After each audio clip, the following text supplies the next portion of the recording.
ജന്മം തന്ന സ്നേഹിതനാരുള്ളൂ, കാരുണ്യവാനമേശു മാത്രമേ.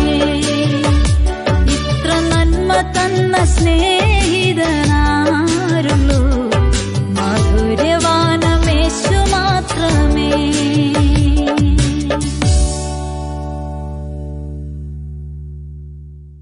ഹല്ലേലൂയ. നമുക്ക് വീണ്ടും ദൈവത്തിൻ്റെ വചനം പഠിക്കാനായിട്ട് കർത്താവ് ഒരു അവസരം കൂടെ നൽകി. നമ്മൾ ഇപ്രാവശ്യം എഫെസ്യ ലേഖനത്തിൽ നിന്ന് ദൈവത്തിൻ്റെ വചനം പഠിച്ചുകൊണ്ടിരിക്കുകയാണ്.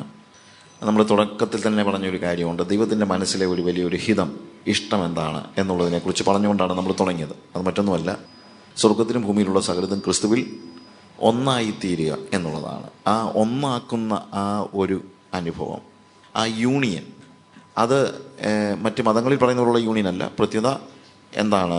അത് സബ്മിഷനിലൂടെ നമ്മൾ ദൈവത്തിന് അല്ലെങ്കിൽ ക്രിസ്തുവിൽ നമ്മൾ അവനോട് യോജിക്കുന്ന അല്ലെങ്കിൽ ഹാർമോണിയസ് ആയിട്ട് പോകുന്ന ഒരു സ്റ്റേജാണ്. അല്ലാതെ എന്താണ്, ഒരു ലയനം, അമാൽഗമേഷൻ അല്ല നമ്മളവിടെ ഉദ്ദേശിക്കുന്നത് എന്ന് നമ്മൾ കണ്ടു. ആ ബന്ധം അവിടെ നമ്മൾ വായിക്കുമ്പോൾ ആദ്യം തന്നെ വായിച്ചതാണ്, ക്രിസ്തുവിൽ പിന്നെയും ഒന്നാക്കുക എന്നുള്ളൊരു വാക്കാണ്. പിന്നെയും എന്ന് പറയുമ്പോൾ നമ്മൾ ആദ്യത്തെ ദിവസം കണ്ട കാര്യമുണ്ട്, ഒരിക്കലത് ഒന്നായിരുന്നു.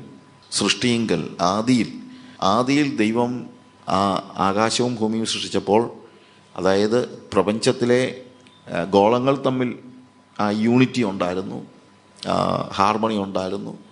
എന്നാൽ ഭൂമിയിലെ മൃഗങ്ങളും ചരാചരങ്ങളും അത് തമ്മിലെ യൂണിറ്റി ഉണ്ടായിരുന്നു. മനുഷ്യനുമായിട്ട് ദൈവം ചേർന്നിരുന്നു. കാരണം ദൈവം മനുഷ്യനെ സൃഷ്ടിച്ചത് എങ്ങനെയാണ്? അവൻ്റെ സ്വരൂപത്തിലും സാദൃശ്യത്തിലുമാണ്. അങ്ങനെ എല്ലാം അവനിൽ ഒന്നായിരുന്ന ഒരു സാഹചര്യമായിരുന്നു ആദിയിലുണ്ടായിരുന്നത്. എന്നാൽ പാപം വന്നു കഴിഞ്ഞപ്പോൾ ആ ബന്ധങ്ങൾക്കെല്ലാം വിഘടനമുണ്ടായി.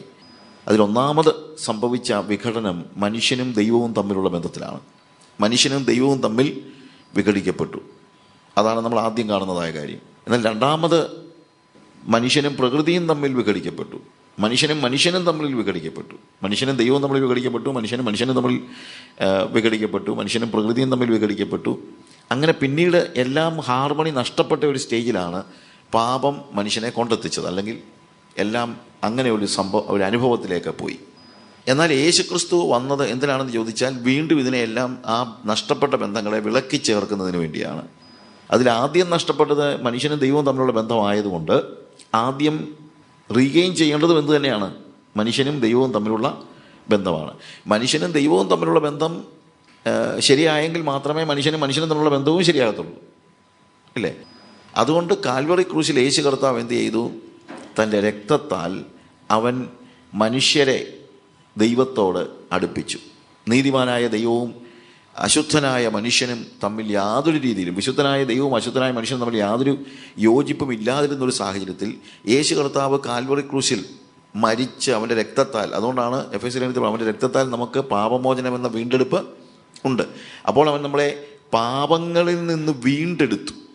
അങ്ങനെ വീണ്ടെടുത്ത് നമ്മളെ നീതീകരിച്ചതിന് ശേഷമാണ് നീതിമാനായ ദൈവവുമായിട്ട് അവൻ ബന്ധിപ്പിക്കുന്നത്. അല്ലെങ്കിൽ പിതാവായ ദൈവത്തിൻ്റെ കയ്യിൽ ആ കാര്യം ചെല്ലത്തില്ല. അതുകൊണ്ട് നമ്മളെ പിതാവുമായി ബന്ധിപ്പിക്കേണ്ടതിന് അവനെ തൻ്റെ സ്വന്തം രക്തം കൊണ്ട് നമ്മളെ വിലയ്ക്ക് വാങ്ങേണ്ടി വന്നു, വീണ്ടെടുക്കേണ്ടി വന്നു എന്നുള്ളതാണ് നമ്മൾ കാണുന്നത്. എന്നാൽ മനുഷ്യനെയും ദൈവത്തെയും തമ്മിൽ ബന്ധിപ്പിച്ചതുപോലെ തന്നെ ക്രൂശിൽ ശത്രുപക്ഷത്തായിരുന്ന ഭൂമിയിലെ വ്യത്യസ്ത ജനതകളെയും അവൻ യോജിപ്പിച്ചു. അതാണ് നമ്മൾ എഫെസ്യ ലേഖനത്തിൽ വീണ്ടും കാണുന്നത്. ഇരുപക്ഷത്തെയും അവൻ എന്താക്കി? ഒന്നാക്കി തീർത്തു. മനുഷ്യനെയും ദൈവത്തെയും ഒന്നാക്കി തീർത്തു. ഇരുപക്ഷത്തെയും വ്യത്യസ്ത ജാതിയിൽപ്പെട്ട ആളുകളെയും അവൻ എന്ത് ചെയ്യുന്നു? ഒന്നാക്കി തീർത്തു. ക്രിസ്തുവിൽ ഇനി ജാതിയില്ല, മതമില്ല, വർഗമില്ല, വർണ്ണമില്ല, ഒന്നുമില്ല. എല്ലാം ഒന്നായി ചേർന്നിരിക്കുകയാണ്, ഒന്നായി തീർന്നിരിക്കുകയാണ്. അപ്പോൾ ഭൂമിയിൽ വെച്ച് തന്നെ എന്താണ്? ദൈവവും മനുഷ്യനും തമ്മിലുള്ള ബന്ധവും മനുഷ്യനും തമ്മിലുള്ള ബന്ധവും യേശു കർത്താവ് പുനഃസ്ഥാപിച്ചു, ഒന്നായി തീർന്നു. പിന്നീട് നമ്മൾ ദൈവവും മനുഷ്യനും തമ്മിലുള്ള ബന്ധത്തിലെ കൂടുതൽ ആസ്പെക്ട്സ് നമ്മൾ പഠിച്ചപ്പോഴത്തേക്ക് നമ്മൾ കണ്ട ഒരു കാര്യമുണ്ട്. എന്ത്? ആ ഒന്നാവുക എന്നുള്ളത് മനസ്സിലാകുന്നത് കർത്താവ് തന്നെ പറഞ്ഞു. കർത്താവ് പരിശുദ്ധാത്മാവിനെ നമ്മുടെ ഉള്ളിൽ തന്നു. പിതാവ് വീണ്ടെടുപ്പിന് വേണ്ടി പുത്രനെ നൽകി. വീണ്ടെടുക്കാൻ വേണ്ടി പുത്രനെ നൽകി. അവൻ തൻ്റെ രക്തത്താൽ നമ്മളെ വീണ്ടെടുത്തു. എന്നാൽ വീണ്ടെടുപ്പ് നാളിനായി പരിശുദ്ധാത്മാവിനെ നൽകി. എന്താണെന്ന് ചോദിച്ചാൽ, വീണ്ടെടുത്ത് കഴിഞ്ഞിട്ട് നമ്മളെ വെറുതെ വിടുകയാണെങ്കിൽ നമ്മൾ വീണ്ടും, ഞാൻ പലപ്പോഴും പറയും, ഒരു കുഴിയിൽ നിന്ന് രക്ഷിച്ചേച്ച് രക്ഷകനെ ഉപേക്ഷിച്ചിട്ട് പോയാൽ മറ്റൊരു കുഴി വീഴും, അത്രയേ ഉള്ളൂ. അതുകൊണ്ട് അങ്ങനെ സംഭവിക്കാതിരിക്കാൻ നമ്മളെ വീണ്ടെടുപ്പ് നാളിനായി, അതായത് നമ്മുടെ സമ്പൂർണമായ, ഇപ്പോൾ ഭൂമിയിൽ നമ്മൾ ഇതൊന്ന് തുടങ്ങിയിട്ടേ ഉള്ളൂ. കാലസമ്പൂർണതയിൽ ഈ ഒന്നാകുന്ന പദ്ധതി ഒന്ന് തുടങ്ങിയിട്ടേ ഉള്ളൂ. എന്നാൽ കാലസമ്പൂർണത എന്നാണ്? യേശുക്രിസ്തുവിൻ്റെ ആദ്യത്തെ വരവിൽ തന്നെ കാലസമ്പൂർണത തുടങ്ങി. അതുകൊണ്ടാണ് കാലസമ്പൂർണതയിൽ ദൈവം സ്ത്രീയുടെ സന്തതിയായി തൻ്റെ പുത്രനെ അയച്ചത്. അന്നേ കാലസമ്പൂർണത തുടങ്ങിയതാണ്. പക്ഷേ ഈ കാലസമ്പൂർണതയുടെ പൂർത്തീകരണം നടക്കുന്നത് യേശുവിൻ്റെ ഒന്നാമത്തെ വരവിലല്ല, യേശുവിൻ്റെ രണ്ടാമത്തെ വരവിന് ശേഷമാണ്. അന്നത്തേക്ക് ആ ലെവലിൽ വീണ്ടെടുപ്പ് പൂർത്തീകരിക്കപ്പെടുന്നതായ നമ്മുടെ ശരീരത്തിൻ്റെ ഉൾപ്പെടെയുള്ള വീണ്ടെടുപ്പ്, പ്രകൃതിയുടെ വീണ്ടെടുപ്പ്, ഇതെല്ലാം ഇനിയും കിടക്കുകയാണ്. പ്രകൃതി ഇപ്പോൾ വീണ്ടെടുക്കപ്പെട്ടിട്ടില്ല, ശരീരം വീണ്ടെടുക്കപ്പെട്ടിട്ടില്ല. അങ്ങനെ നമ്മുടെ ശരീരത്തിൻ്റെയും പ്രകൃതിയുടെയും എല്ലാം വീണ്ടെടുപ്പ് ബാക്കി കിടക്കുകയാണ്. എന്നാൽ അന്ന് എന്ത് സംഭവിക്കും? സ്വർഗത്തിലും ഭൂമിയിലുമുള്ള സകലവും ക്രിസ്തുവിൽ ഒന്നായിത്തീരും. അതുവരെ നമ്മളെ കൊണ്ട നടക്കാൻ ദൈവം തൻ്റെ പരിശുദ്ധാത്മാവിനെ കൂടെ നൽകിയിരിക്കുകയാണ്. ആ പരിശുദ്ധാത്മാവിനെ നമ്മുടെ ഉള്ളിലാക്കിയിരിക്കുന്നു. പരിശുദ്ധാത്മാവിനെ മാത്രമല്ല, പരിശുദ്ധാത്മാവിനെ ഉള്ളിലാക്കി നമ്മളെ ഒന്ന് ശുദ്ധീകരിച്ച് പിതാവും പുത്രനും കൂടെ വന്ന് നമ്മിൽ വാസം ചെയ്യുന്ന കാര്യമാണ് യോഹന്നാന്റെ സുവിശേഷം 14-ാം അധ്യായത്തിൽ കർത്താവ് പറയുന്നത്. ഞങ്ങൾ വന്ന് അവൻ്റെ ഉള്ളിൽ വാസം ചെയ്യും. അപ്പോൾ പരിശുദ്ധാത്മാവ് ഓൾറെഡി വാസം തുടങ്ങി. പിതാവും പുത്രനും കൂടെ വന്ന് വാസം ചെയ്യുന്ന ത്രിയേക ദൈവം നമ്മുടെ ഉള്ളിൽ വസിക്കുന്ന, ഒന്നായിത്തീരുന്ന, അതാണ് ഒന്നായിത്തീരുക, ഉള്ളിൽ വസിക്കുക, ഒന്നായിത്തീരുന്നതായ ഒരു സ്റ്റേജ്. അങ്ങനെ ദൈവവും മനുഷ്യനും തമ്മിലുള്ള ബന്ധം അതിനെക്കുറിച്ച് നമ്മൾ ഗ്രഹിക്കണം. രണ്ടാമത് മനുഷ്യനും തമ്മിലുള്ള ബന്ധത്തെക്കുറിച്ച് നമ്മൾ ഗ്രഹിക്കണം. മൂന്നാമത് ദൈവവും സഭയും തമ്മിലുള്ള ബന്ധം, അതും നമ്മൾ പഠിച്ചു. എന്തിനു വേണ്ടിയാണ് ദൈവം സഭയെ, അല്ലെങ്കിൽ സഭ മുഖാന്തരമാണ് ഈ മുഴുവൻ കാര്യങ്ങളും ദൈവം ചെയ്യുന്നത് എന്നുള്ളതിനെക്കുറിച്ച് നമ്മൾ പഠിച്ചു. ഈ സഭയിൽ ദൈവം വെച്ചിരിക്കുന്നതായ ആ ഓഫീസസും, അതുപോലെ സഭ ഈ ഭൂമിയിൽ സഭയായിരിക്കുമ്പോൾ അവൻ അതിനെ ഡിസൈൻ ചെയ്ത് വെച്ചിരിക്കുന്ന അതിനെക്കുറിച്ചുള്ള ബോധ്യം നമുക്ക് ഉണ്ട്. എന്നാൽ അതിനും അപ്പുറത്ത് ഈ സഭയിലുള്ള വിശ്വാസികൾ അന്യോന്യം എങ്ങനെ ആയിരിക്കണമെന്നുള്ളതും നമ്മൾ പഠിച്ചു. അപ്പോൾ ഈ അന്യോന്യ ബന്ധത്തിൽ നമ്മൾ എഫേസ്യ ലേഖനം 4-ാം അധ്യായത്തിൻ്റെ 25 മുതൽ 32 വരെയുള്ള വാക്യങ്ങൾ വായിക്കുമ്പോൾ ആദ്യം ഉപയോഗിച്ചിരിക്കുന്ന 25-ാമത്തെ വാക്യത്തിൽ അതുകൊണ്ട് നമ്മൾ എന്ത് ചെയ്യണമെന്നാണ് പറഞ്ഞിരിക്കുന്നത്. 4-ന്റെ 25-ാമത്തെ വാക്യത്തിൽ നമ്മൾ കണ്ടത്, ആകയാൽ ഭോഷ്ക് ഉപേക്ഷിച്ച് ഓരോരുത്തൻ താന്താൻ്റെ കൂട്ടുകാരനോട് സത്യം സംസാരിപ്പിൻ. ഭോഷ്ക് ഉപേക്ഷിച്ച്, അതായത് ഈ അന്യോന്യ ബന്ധത്തിൽ ഒന്നാമത് നമ്മൾ ശ്രദ്ധിക്കേണ്ട കാര്യം, നമ്മൾ ജെനുവിനായിരിക്കണം. കള്ളത്തരം ഉണ്ടാകാൻ പാടില്ല, മുഖം മൂടികൾ ഉണ്ടാകാൻ പാടില്ല. വളരെ പ്രായോഗികമായ കാര്യങ്ങളാണ്. അങ്ങനെ നമ്മൾ ഫ്രീ ആയിരിക്കണം. ഈ ഫ്രീഡം നമ്മൾ അനുഭവിക്കണം. വ്യക്തികളുമായിട്ടുള്ള ബന്ധത്തിൽ, സഹോദരന്മാരുമായിട്ടുള്ള ബന്ധത്തിൽ മറച്ചു വയ്ക്കാനൊന്നുമില്ലാത്ത ഒരു സ്റ്റേജ് ഉണ്ടാകണം. ഇന്നത്തെ ഹൈഡിങ് എല്ലാവരും അവരവരുടെ ലോകത്തിലാണ്.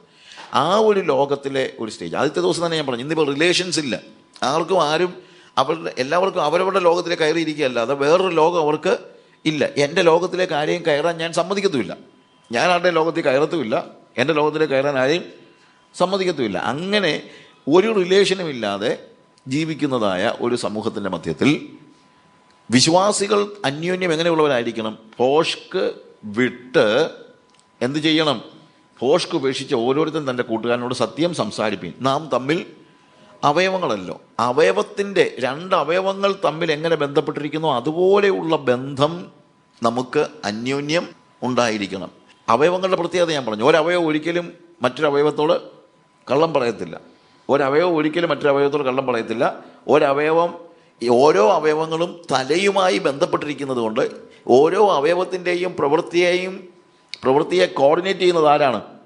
ഈ തലയാണ്. ഇതുപോലെ ക്രിസ്തു സമ്പൂർണമായും നമ്മളെ നിയന്ത്രിക്കുന്നതായ ഒരു സ്റ്റേജിൽ ഒരവയവത്തിന് മറ്റൊരു അവയവത്തോട് കള്ളം പറയേണ്ട കാര്യമില്ല. കാര്യം അത് പറ്റത്തുമില്ല.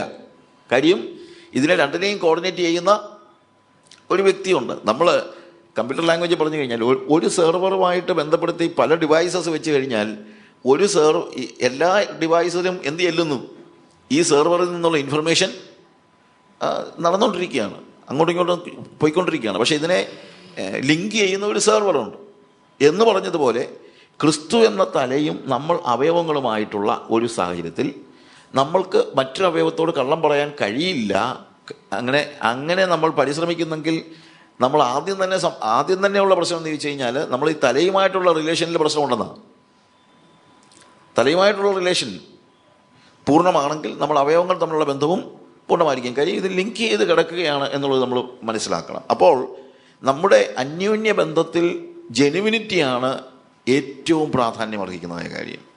നമ്മൾ ഇൻറ്റഗ്രിറ്റി സൂക്ഷിക്കണം. ഇൻറ്റഗ്രിറ്റി ഞാൻ പറഞ്ഞല്ലോ, പറയുന്നത് പ്രവർത്തിക്കുന്നതിനെ തന്നെ പുറം ലോകം സ്വാഭാവികമായി ഇൻറ്റഗ്രിറ്റി എന്ന് പറയാറുണ്ട്. പക്ഷേ ഇവിടെ പറയുന്നത് പ്രവർത്തിക്കുക മാത്രമല്ല, എന്തും കൂടെയാണ്, ചിന്തിക്കുന്നത് പറയുകയും കൂടെയാണ്.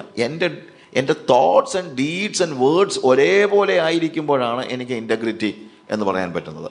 എന്നാൽ ഇൻറ്റഗ്രിറ്റി ക്രിസ്ത്യൻ വേയിൽ പറയുമ്പോൾ കുറേ കൂടെ ഡീപ്പാണ്. അതിനെന്ന് വെച്ച് കഴിഞ്ഞാൽ എൻ്റെ ഇന്നർ ബീയിങ്ങും കൂടെ ഇതിൻ്റെ ഭാഗമാകുമ്പോഴാണ്. എൻ്റെ ഇന്നർ ബീയിങ് 51 സങ്കീർത്തനത്തിൽ ദാവീദ് പ്രാർത്ഥിക്കുന്ന ഒരു കാര്യമുണ്ട്. എന്ത്?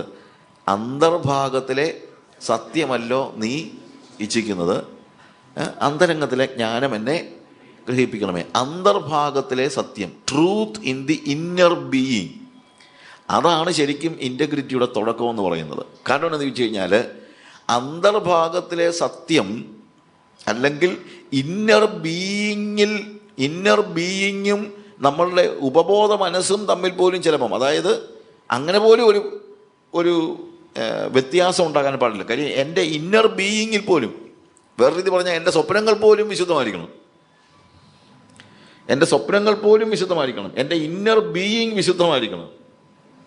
ആ ഇന്നർ ബീയിങ് വിശുദ്ധമാണെങ്കിൽ എൻ്റെ ഇന്നർ ബീയിങ് വിശുദ്ധമാണെങ്കിൽ എൻ്റെ ചിന്തകൾ വിശുദ്ധമായിരിക്കും. ഞാൻ പറഞ്ഞ മനസ്സിലാക്കണം. എൻ്റെ അന്തർഭാഗം വിശുദ്ധമാണെങ്കിൽ എൻ്റെ ചിന്തകളും വിശുദ്ധമായിരിക്കും. എൻ്റെ ചിന്തകൾ വിശുദ്ധമായിരിക്കണം ആണെങ്കിൽ എൻ്റെ വാക്കുകൾ വിശുദ്ധമായിരിക്കും. എൻ്റെ വാക്കുകൾ വിശുദ്ധമാണെങ്കിൽ എൻ്റെ പ്രവൃത്തിയും വിശുദ്ധമായിരിക്കും. അപ്പോൾ ഒരു ക്രിസ്ത്യാനിയുടെ ഏറ്റവും വലിയ ഭാഗ്യമെന്ന് പറയുന്നത്, ദൈവം നമ്മളെ ശുദ്ധീകരിക്കുന്നത് നമ്മുടെ പ്രവൃത്തികളെ മാത്രമല്ല, ഈവൻ നമ്മുടെ വാക്കുകളെ മാത്രമല്ല, വാക്കുകൾക്കപ്പുറത്ത് നമ്മുടെ ചിന്തകളെ മാത്രമല്ല, ചിന്തകൾക്കും അപ്പുറത്ത് നമ്മുടെ ഇന്നർ ബീയിങ്ങിനെ. കാര്യം അതാണ് ദൈവം ഇച്ഛിക്കുന്നത്. അന്തർഭാഗത്തിലെ സത്യമല്ലോ നീ ഇച്ഛിക്കുന്നത്, അന്തർഭാഗത്തിലെ സത്യം. നമ്മളോട് തന്നെ ചോദിക്കണം, അങ്ങനെയുള്ള ഒരു ഇന്നർ ബീയിങ്ങിൽ നമുക്ക് വിശുദ്ധി സൂക്ഷിക്കാനായിട്ട് കഴിയുന്നുണ്ടോ? ഇന്നർ ബീയിങ്ങിൽ. കാരണം എന്ന് വെച്ച് കഴിഞ്ഞാൽ, പലപ്പോഴും നമ്മുടെ യെരമ്യാവിൻ്റെ പ്രവചനത്തിൽ പറയുന്നൊരു കാര്യമുണ്ട്. യെരമ്യാ പറയുന്നത്, ഹൃദയം എല്ലാത്തിനേക്കാളും കപടവും വിഷവും ഉള്ളത്. നമ്മുടെ ഹൃദയം തന്നെ ചിലപ്പോൾ നമ്മളെ കളിപ്പിച്ച് കളയും. അതായത് നമ്മൾ ഭയങ്കര സത്യവാന്മാരാണെന്ന് നമ്മളങ്ങ് ചിന്തിച്ചു പോകും. പക്ഷേ യഥാർത്ഥത്തിൽ നമ്മുടെ ഉള്ളിൻ്റെ ഉള്ളിൽ എന്തുണ്ടാകാൻ സാധ്യതയുണ്ട്? കാപട്യം ഉണ്ടാകാൻ സാധ്യതയുണ്ട്. പക്ഷേ അത് നമ്മൾ പോലും ഒരു സ്വാഭാവികമായ രീതിയിൽ ചിലപ്പോൾ നമ്മൾ പോലും അറിയില്ല. അതുകൊണ്ട് ചില ആളുകൾ, രണ്ട് രീതിയിൽ ആളുകൾ, ഒന്ന് കപടഭക്തന്മാരായ ആളുകളുണ്ട്. അവരുടെ ഏറ്റവും വലിയ പ്രത്യേകത അവർ കള്ളന്മാരാണെന്നുള്ളത് അവർക്കെങ്കിലും അറിയാം. പക്ഷേ ചില ആളുകളുടെ പ്രശ്നം, ഞാൻ കള്ളനാണെന്നുള്ളത് എനിക്ക് തന്നെ അറിയത്തില്ല. ഇപ്പോൾ യാക്കോബിൻ ലേഖനത്തിൽ പറയുന്നൊരു കാര്യമുണ്ട്, ഒരുവൻ തൻ്റെ നാവിന് കടിഞ്ഞാണിടാതെ താൻ ഭക്തനെന്ന് നിരൂപിച്ചാൽ അവൻ്റെ ഭക്തി വ്യർത്ഥമാകുന്നെന്ന് പറയുന്ന ഭാഗത്ത് ഉപയോഗിച്ചിരിക്കുന്ന വാക്ക്, ഒരുവൻ ഭക്തനെന്ന് നിരൂപിച്ചാൽ. അപ്പം ഞാൻ ആ ഭാഗം ഞാൻ ആലോചിച്ചപ്പോഴത്തേക്ക് എനിക്ക് മനസ്സിലായ ഒരു കാര്യം, ചിലപ്പോൾ അങ്ങനെ ഒരു പ്രശ്നമുണ്ട്. കാര്യം ഞാനൊരു ഭക്തനാണെന്ന് ഞാനങ്ങ് നിരൂപിച്ച് കളയും. പക്ഷെ യഥാർത്ഥത്തിൽ ഞാൻ ഭക്തൻ അല്ല. കാര്യം എൻ്റെ ഇന്നർ ബീയിങ്ങിൽ കാപട്യം ഉണ്ട്. എൻ്റെ ഇന്നർ ബീയിങ്ങിലെ കാപട്യം അകത്ത് വെച്ചുകൊണ്ട് തന്നെ ഞാൻ ചിലപ്പോഴെന്ത് ചിന്തിക്കാൻ സാധ്യതയുണ്ട്? I have no problem, I am so pure, ഞാൻ വളരെ വിശുദ്ധനാണെന്നൊക്കെ ചിന്തിക്കുക. അതുകൊണ്ട് ചില ആളുകൾ അവർ ശരിക്കും അവരുടെ കാപട്യത്തെ അവർ തന്നെ അറിയുന്നില്ല. കപടഭക്തൻ്റെ പ്രത്യേകത, അവൻ മറ്റുള്ളവരുടെ മുമ്പിൽ അഭിനയിച്ച് കാണിക്കുകയാണ്. ഞാൻ രാവിലെ പറഞ്ഞൊരു കാര്യമുണ്ട്, പ്രിറ്റൻഡിങ് ഒരിക്കലും ഉണ്ടാകാൻ പാടില്ല. പക്ഷേ ഇതിനകത്ത് പ്രിറ്റൻഡിങ് ഇല്ല, അവരഭിനയിക്കുന്നില്ല. പക്ഷെ അവരുടെ ചിന്ത എന്താണ്? എനിക്കെന്താ പ്രശ്നം, ഞാൻ വളരെ വിശുദ്ധനായ ആളാണെന്നാണ് എൻ്റെ ചിന്ത. അങ്ങനെ ഞാൻ ചിന്തിക്കുന്നത് കൊണ്ട് എന്താ സംഭവിക്കുന്നറിയാമോ? എനിക്കൊരിക്കലും നന്നാകാൻ പറ്റത്തില്ല. ഞാൻ കഴിഞ്ഞ ദിവസം പറഞ്ഞ കാര്യമുണ്ട്, സഭയുടെ ഇന്നത്തെ ഒരു വലിയ പ്രശ്നം, ആത്മാവിലുള്ള ദാരിദ്ര്യം നമുക്ക് ഫീൽ ചെയ്യുന്നില്ല. സഭകളുടെ ഒരു വലിയ പ്രോബ്ലം അതാണ്. ഇന്ന് നമുക്കൊരു കുറവുണ്ടെന്ന് പോലും ആരും ചിന്തിക്കുന്നില്ല. അതാണ് നമ്മുടെ ഏറ്റവും വലിയ പ്രോബ്ലമായിട്ടിരിക്കുന്നത്. ഇവിടെ ഞാൻ പറയുന്നത്, നമ്മളുടെ അന്തർഭാഗത്തിലെ സത്യം, അതാണ് ദൈവം ഇച്ഛിക്കുന്നത്. അതുകൊണ്ടാണ് സങ്കീർത്തനത്തിൽ പല സ്ഥലങ്ങളിലും സങ്കീർത്തനക്കാരൻ പറയുന്ന കാര്യമുണ്ട്, എന്നെ ശോധന ചെയ്ത് എൻ്റെ ഉള്ളത്തെ. അപ്പം എന്നാന്ന് ചോദിച്ചു കഴിഞ്ഞാൽ ഞാൻ ശോധന ചെയ്താൽ പോലും എനിക്ക് മനസ്സിലാകത്തില്ല. കാര്യം ഞാൻ ശോധന ചെയ്യുമ്പോഴും എനിക്ക് എത്രയും വരെയൊക്കെ പോകാൻ പറ്റുള്ളൂ, എൻ്റെ ഹൃദയം വരെയൊക്കെ പോകാൻ പറ്റുള്ളൂ. പക്ഷെ അതിനും അപ്പുറത്ത് എൻ്റെ ബീയിങ്ങിൽ തന്നെ ചില ഹിഡൻ അജൻഡാസ് ഉണ്ടാകും. അതൊക്കെ അങ്ങനെ ഒരു കാര്യം ഉണ്ടോ ഇല്ലയോ എന്നൊക്കെ അറിയണമെങ്കിൽ നമ്മെ ശോധന ചെയ്യാൻ നമ്മൾ ദൈവത്തിന് തന്നെ വിട്ടുകൊടുത്താലേ പറ്റുള്ളൂ. അങ്ങനെ ദൈവത്തിന് വിട്ടുകൊടുത്തില്ലെങ്കിൽ പറ്റത്തില്ല. കാര്യം വിട്ടുകൊടുക്കുകയാണെങ്കിൽ ദൈവം പറയും, കുഞ്ഞെ നിൻ്റെ ഹൃദയത്തിൻ്റെ ഉള്ളിൽ ഇങ്ങനൊരു പ്രോബ്ലം കിടപ്പുണ്ടെന്ന് കർത്താവ് നമ്മളോട് സംസാരിക്കും. അവിടെ നിന്ന് തൊട്ട് പ്യൂരിറ്റി സൂക്ഷിക്കുമ്പോഴാണ്. അതുകൊണ്ടാണ് ഹൃദയശുദ്ധിയുള്ളവർ ഭാഗ്യവാന്മാർ, അവർ ദൈവത്തെ കാണും. അവിടെ ഹൃദയശുദ്ധി എന്ന് പറയുന്നത് നമ്മുടെ ചിന്തകളിലുള്ള ശുദ്ധി മാത്രമല്ല, ആഴത്തിലുള്ള ശുദ്ധി ഇന്ന് വാസ്തവത്തിൽ ആവശ്യമായിരിക്കുന്ന അതാണ്. അതിനുവേണ്ടി എല്ലാവരും പ്രാർത്ഥിക്കേണ്ടതാണ്. ആഴത്തിലുള്ള ഒരു വിശുദ്ധി നമുക്ക് വേണം, ഏറ്റവും ആഴത്തിലുള്ള വിശുദ്ധി. നമ്മുടെ ബീയിങ്ങിൽ പോലും ഒരു കള്ളത്തരമില്ലാത്തൊരവസ്ഥ.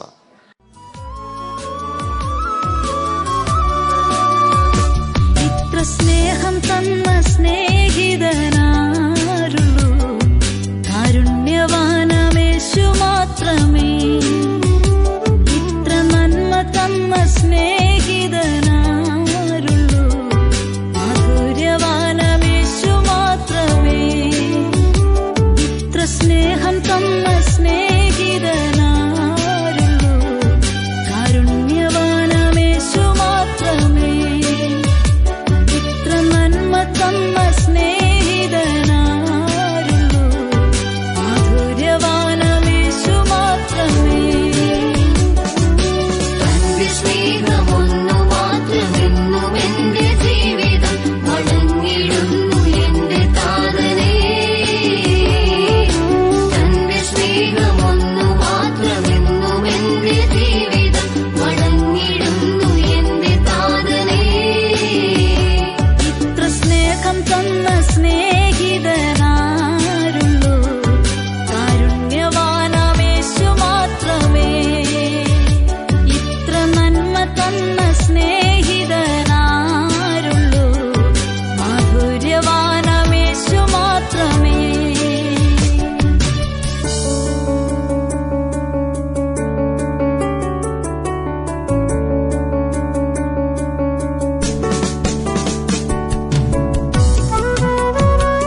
തന്ന സ്നേഹം